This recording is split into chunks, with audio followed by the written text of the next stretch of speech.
Let's bring in the Orioles skipper, Buck Showalter. First World Series game you went to, Buck, was what?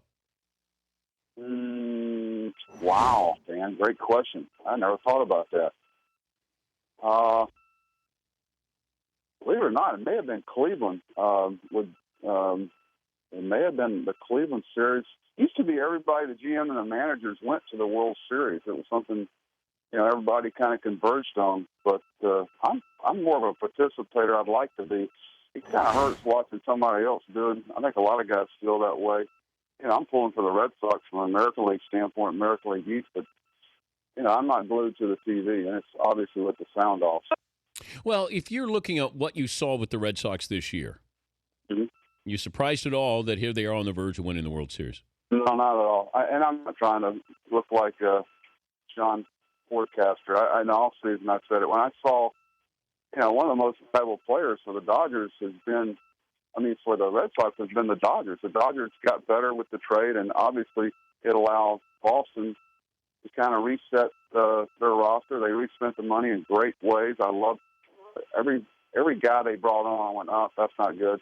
That's not good, because they had good people and guys that really fit the American League East and the city of Boston. And I knew I had a feeling they were going to be good. And pitching, they're 7 or 8 deep in their starters, Dan.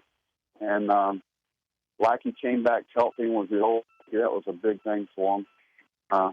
This doesn't surprise me at all. And Game 6 have a history of being real memorable, so it should be fun tonight. I'm actually going to watch. Now, I made a mistake earlier. I said that you walked Bonds. It was a postseason game. It's a regular season game. Bases are loaded.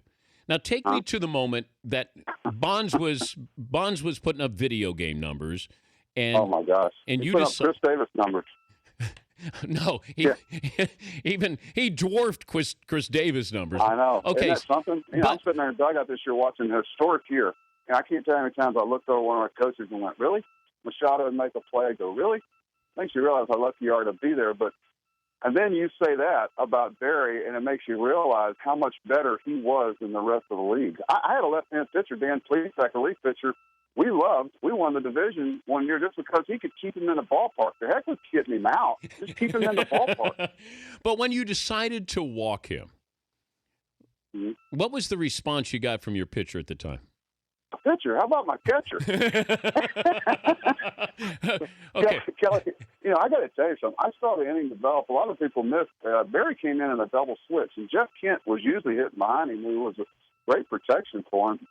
And Barry had come in to pinch hit, and I think Brent Maine was hitting behind him. He was a good player in his own right, but nobody was Barry Bonds that year for quite a while. And I saw the inning develop. Greg Olson was the pitcher. It was one of those typical candlestick nights. So it was rainy, it was wet. We didn't have another pitcher in the bullpen. I think it seemed like Barry was 10 for 10 off of Olson. I remember looking at it with about 15 home runs. You didn't like the matchup with a base load. If he hit, I felt like the game was over. And Ole's slipping all over the place out there. And I never forget the look that Kelly Stinnett, the catcher, gave me. When he looks over, and I put up 4 fingers, and he just nodded his head, yeah. Then you see his head go to first base, his head go to second base, his head go to third base, and look back at me and put 4 fingers up again. Now, I got to tell you, Ole didn't bat an eye. He went, okay, I like this. Dan, I got to tell you, though, Brian Anderson, one of the great characters in the game, and just a super competitor. It was his game, his W. And I'll never forget that long walk up to the locker room after the game, and Brian's sitting there, and I think a jockstrap and a beer and maybe a sweatshirt. I don't know. He just looks at me walking across and said something about elephant, parts of an elephant, and he just looked at me and said, "That's amazing."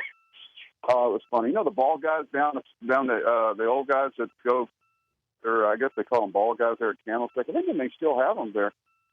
They got up with me the next day and said, "Man, what were you thinking about there?" In the meantime, some other guys have done it, but I was lucky. First of all, Maine hit a ball on the button right at Brent Brady. Not that I remember it all, and I almost got lost in the lights. But I don't know. It's been done some since then. Would I walk Poppy? Yeah.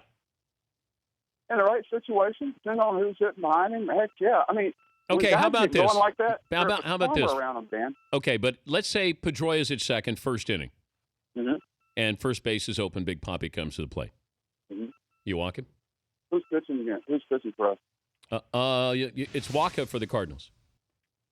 Yeah, and I'm not going to skirt around it. I've done it, and especially I think the guys that understand the postseason, the sense of urgency.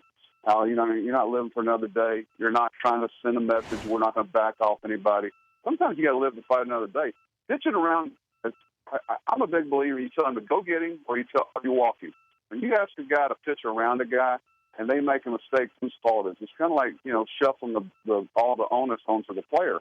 I don't say anything. Go get him.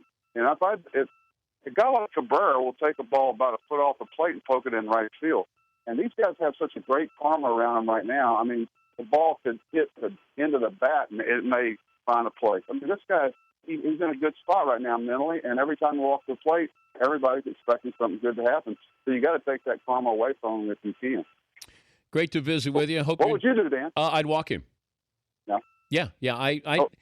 My ego and my pride, I check it at the door. This isn't personal. This is just Poppy at first doesn't hurt me as much as Poppy at the plate if I'm going to pitch to him. And I agree. Don't half-ass it. Either you're going to pitch to him or you're not. Don't pitch around him. That's when you make a stupid mistake. Go get him or give him the flag. Yeah. Great to talk to you again, Buck. Dan, take care, man. Hi, buddy. Thank you. Bye-bye. Buck Showalter. The Dan Patrick Show, weekday mornings on Audience.